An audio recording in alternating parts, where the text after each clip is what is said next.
This lecture is about attribution theory, which tries to explain people's beliefs about the cause of their success and failures, and then how that impacts motivation and achievement. To begin, let's talk about what causal attributions are in the first place. These are factors we believe to be the cause of our success or failure on some task. In other words, we attribute our success or failure to some cause. As an example, someone might say, I failed the driving test because I didn't put in enough effort to study to learn how to drive. Or maybe they think they just don't have the ability to drive. Another example, somebody could say, I made a chocolate cake successfully. I'm just good at cooking would be a causal attribution. Or maybe they might say, I got really lucky. I'm actually not a great cook. Both of which are causal attributions. Attribution theory lays out a nice 2x2 table that tries to categorize individuals' attributions about their successes and failures. And these two categories are stability and locus of control. Now, someone might have an internal belief about the locus of control. And what they're saying there is that the individual, is in control of their success or failure. And opposite of that, someone might have a belief that there is an external locus of control, and that is some factor outside of themselves is impacting their success or failure. Now, people may also believe that their cause of their success or failure is stable. I'm going to succeed or fail at this over and over again. Or they might believe that it's unstable. That is, next time this could be completely different. So let's look at some examples. An internal stable attribution is ability. I'm just not good at math. That's why I failed. It's stable and it's internal to me. It's my ability. Now below there, we have task difficulty. This is stable because when you sit down to do a task, it is as difficult as it's going to be. And it's external. You can't control the task difficulty. Effort is an unstable internal attribution. It's out of you're in control of it. It's internal, but it's unstable. You can choose how much effort you put in on each occasion. And then finally is luck, an unstable external attribution. It's out of your control and it changes from time to time. So let's look at a couple of examples and try to figure out if they are stable, unstable, and internal or external. Let's begin with the first. I am good at memorizing and studying for multiple choice tests, so I will do well on the next multiple choice test. This is an internal stable attribution. They are in control and they believe that they just have the ability to do well on multiple choice tests. Now let's look at the second example.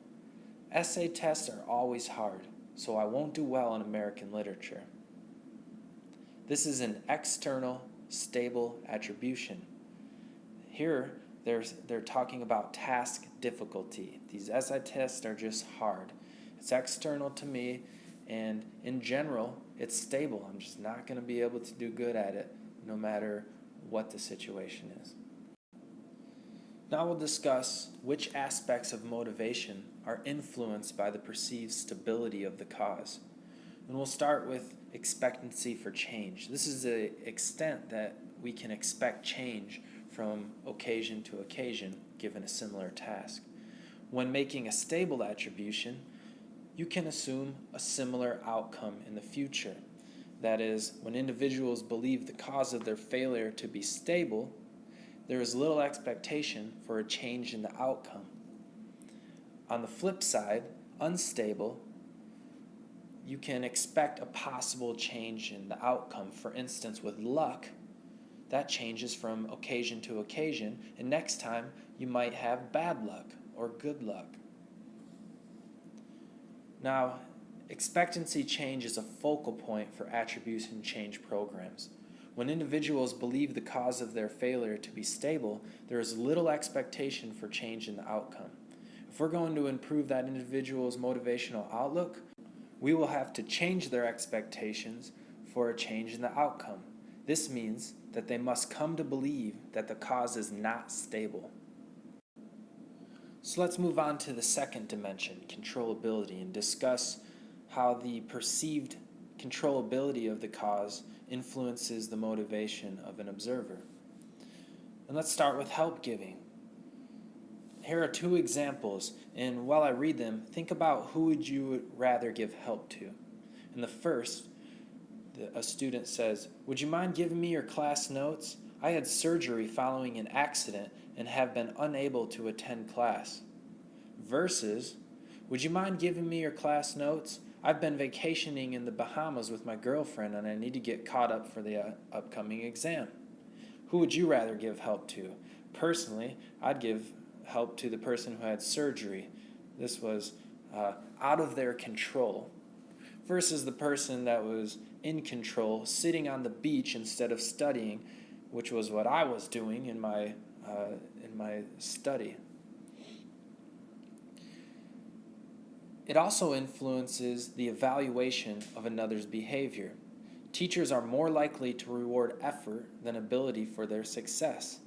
Failure attributed to lack of effort will lead to greater punishment than lack of ability, because individuals are in control of their effort and thus need to be rewarded or punished for giving more of it.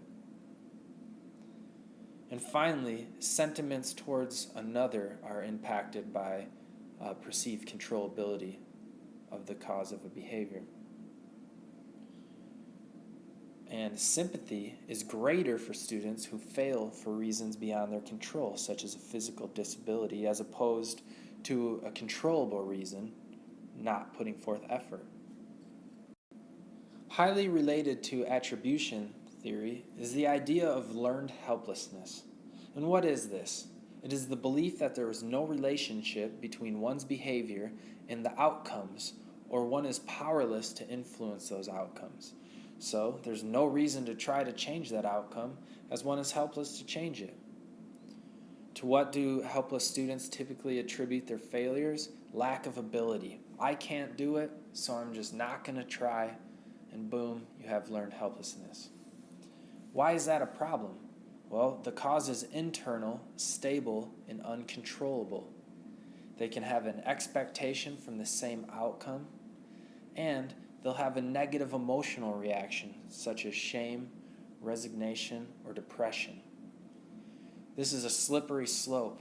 Once individuals start making attributions about lack of ability, learned helplessness is right around the corner, and it's something we need to stymie if we're going to improve their achievement and motivation. So what do individuals with learned helplessness attribute their rare successes? Well, most of the time they attribute it to luck or help from others. And why is that a problem?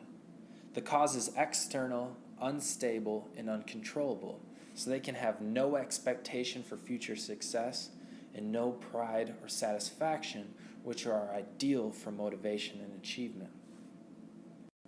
So if learned helplessness is such a problem, how can we improve upon it and get people to be more motivated?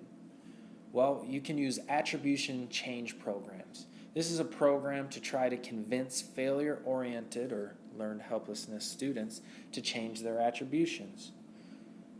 What are desired attributions for failure and success? Well, effort attributions for success are desirable. That way, students come to the understanding that if I put in enough effort, I can be successful, and they're likely to put in more effort in the future. With regard to feedback, Shunk found that the most effective type of feedback related to attributions was ability feedback. And this could be because it builds up individual self-efficacy and competence when you tell them that they have the ability to succeed at a task.